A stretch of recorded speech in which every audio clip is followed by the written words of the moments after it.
Yo, what is going on, guys? The boy J12 and welcome back to the channel, man. Now, before we get started on this video, make sure you hit the like button and subscribe to the channel if you're new. Let's get it. All right, man. So today we're going to be talking about Gordon Hayward pretty much feeling like the Boston Celtics are still a championship contender. We're going to be talking about Kyrie Irving being injured. He's listed as day-to-day.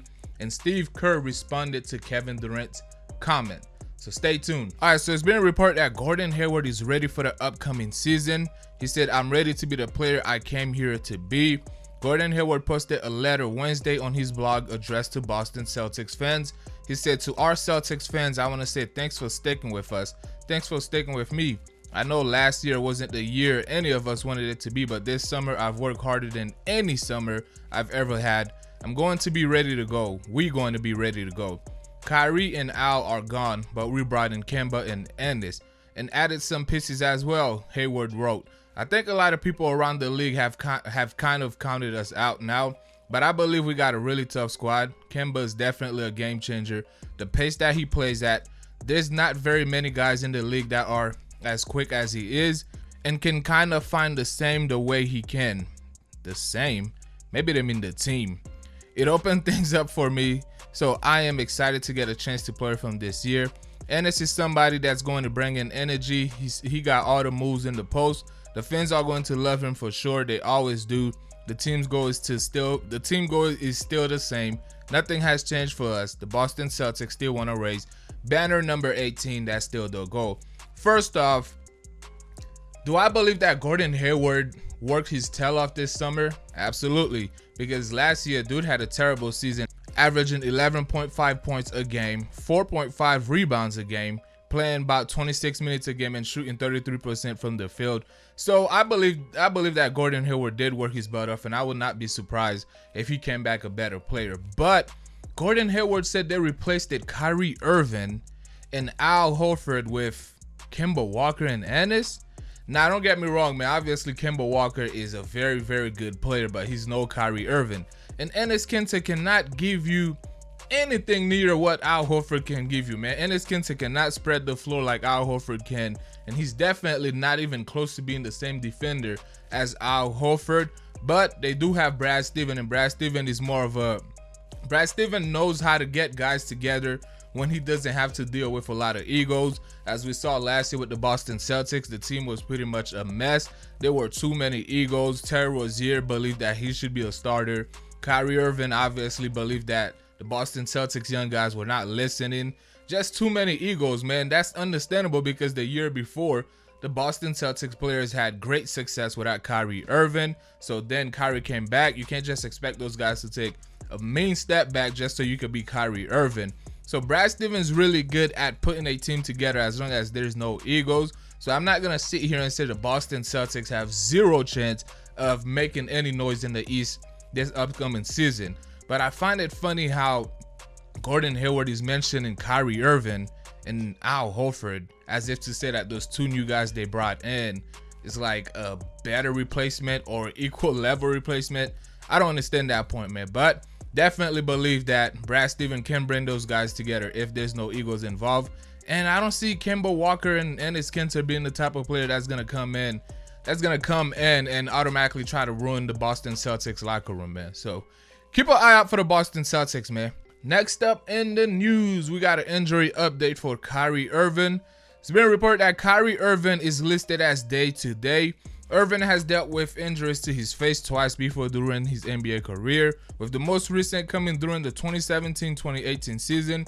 He was elbowed in the face during a game while playing for the Celtics, resulting in a minor facial fracture.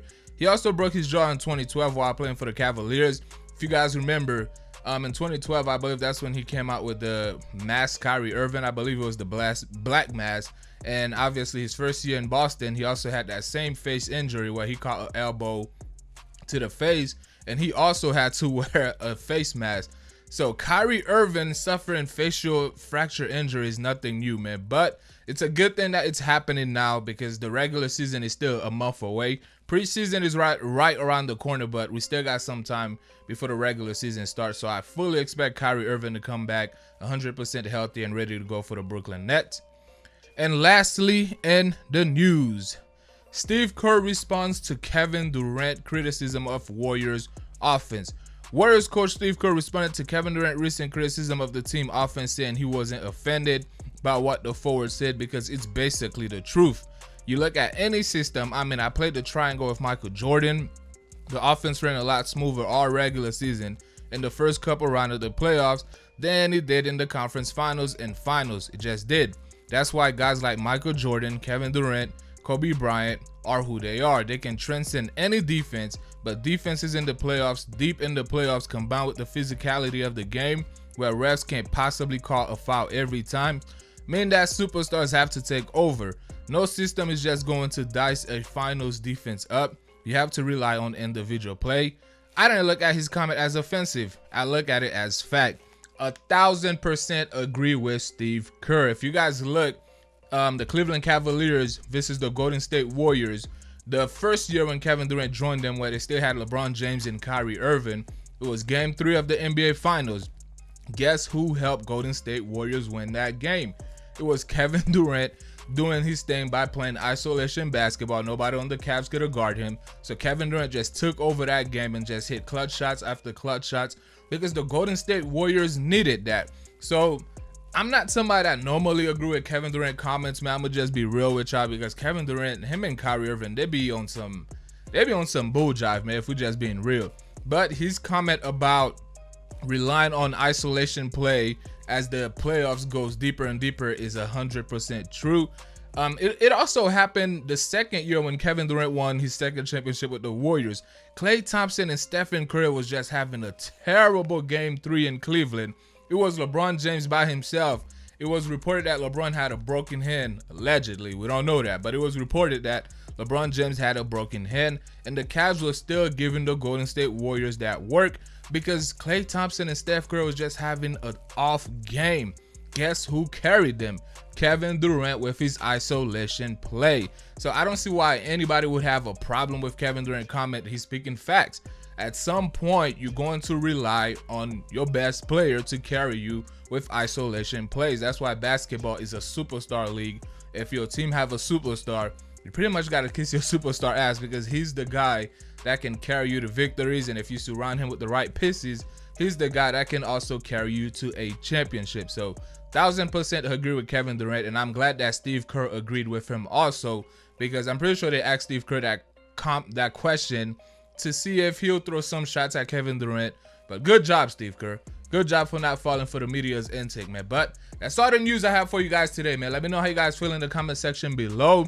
If you're new to this channel, make sure you hit that subscribe button, man. We greatly appreciate it. And definitely hit the like button. Let me know how you guys feel in the comment section below, man. I'm out. Peace.